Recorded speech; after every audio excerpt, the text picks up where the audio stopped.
आपण यापूर्वी आपल्या ह्या चॅनलवर शिवपुराणासंबंधित किंवा महादेवाला प्रसन्न करण्यासंबंधित बरेचसे व्हिडिओ बघितलेले आहेत, परंतु आजचा व्हिडिओ हा थोडासा वेगळा आहे।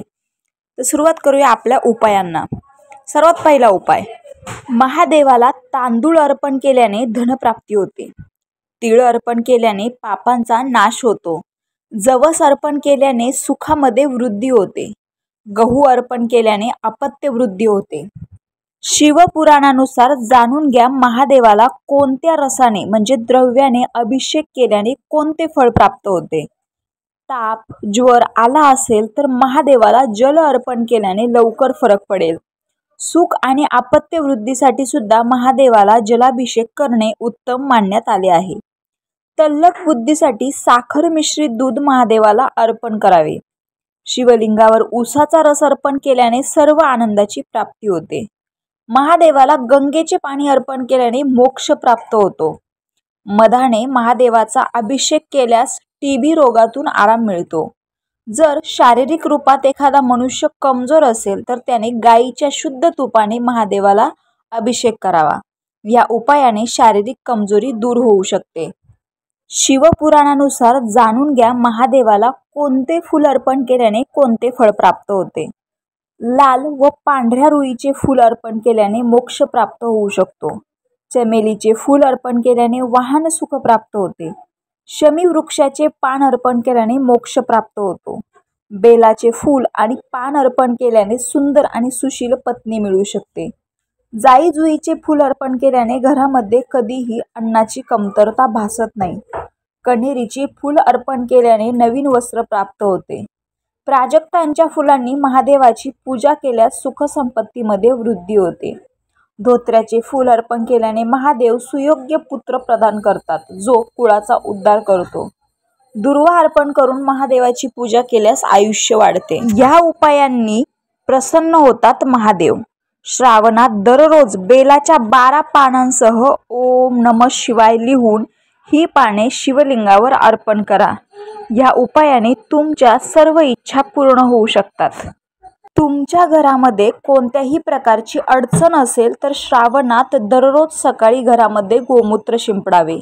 लग्न जमण्यात अडचणी येत असतील तर श्रावण महिन्यात दररोज शिवलिंगावर केशर मिश्रित दूध अर्पण करा। या उपायाने लवकरच लग्नाचे योग जुळून येऊ शकतात। श्रावणात दररोज नंदी बैल हिरवा चारा टाका। श्रावणात गरिबांना अन्नदान करा। या उपायाने तुमच्या घरामध्ये कधीही अन्नधान्याची कमतरता राहणार नाही, तसेच पितरांच्या आत्म्यालाही शांती आणि सद्गती मिळेल। श्रावण महिन्यात दररोज सकाळी लवकर उठून स्नान करून महादेवाच्या मंदिरात जाऊन शिवलिंगावर जलाभिषेक करून काळे तीळ अर्पण करावे। त्यानंतर मंदिरात बसूनच ओम नमः शिवाय मंत्राचा यथाशक्ती जप करावा।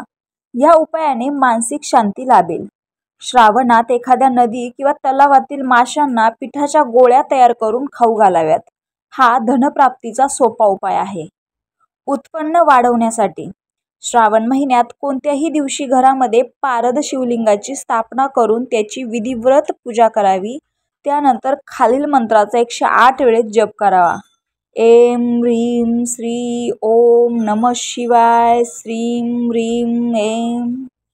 प्रत्येक मंत्रोच्चारासोबत पारद शिवलिंगावर एक बेलाचे पान अर्पण करावे। बिल्वपत्राच्या 3 पानांवर क्रमशः ऐं ह्रीं श्रीं लिहावे। शेवटचे 108वे बेलाचे पान शिवलिंगावर अर्पण केल्यानंतर काढून घ्यावे आणि देवघरात ठेवावे। दररोज ह्या पानाची पूजा करावी। हा उपाय केल्याने उत्पन्नात वाढ होऊ शकते असे मानले जाते। अपत्य प्राप्तीसाठी श्रावणात कोणत्याही दिवशी सकाळी लवकर उठून महादेवाची पूजा करावी। त्यानंतर गव्हाच्या पिठाचे 11 शिवलिंग तयार करावेत। त्यानंतर प्रत्येक शिवलिंगावर शिवमहिम्न स्तोत्राचा उच्चार करीत जलाभिषेक करावा। अशा प्रकारे 11 जलाभिषेक करावेत। अभिषेक केलेल्या पाण्याचा काही भाग प्रसाद रूपात ग्रहण करावा। हा उपाय नियमितपणे 21 दिवस करावा। या उपायाने अपत्य प्राप्तीमध्ये येणारे अडथळे दूर होऊ शकतात। रोगमुक्त होण्यासाठी खास उपाय, श्रावण महिन्यात सोमवारी पाण्यामध्ये दूध आणि काळे तीळ टाकून शिवलिंगावर अभिषेक करावा। अभिषेक करताना ओम जू सहा मंत्राचा जप करावा। त्यानंतर महादेवाकडे रोग निवारण्यासाठी प्रार्थना करावी. या उपायाने आजार बरा होण्यास मदत होईल. रामकृष्ण हरी.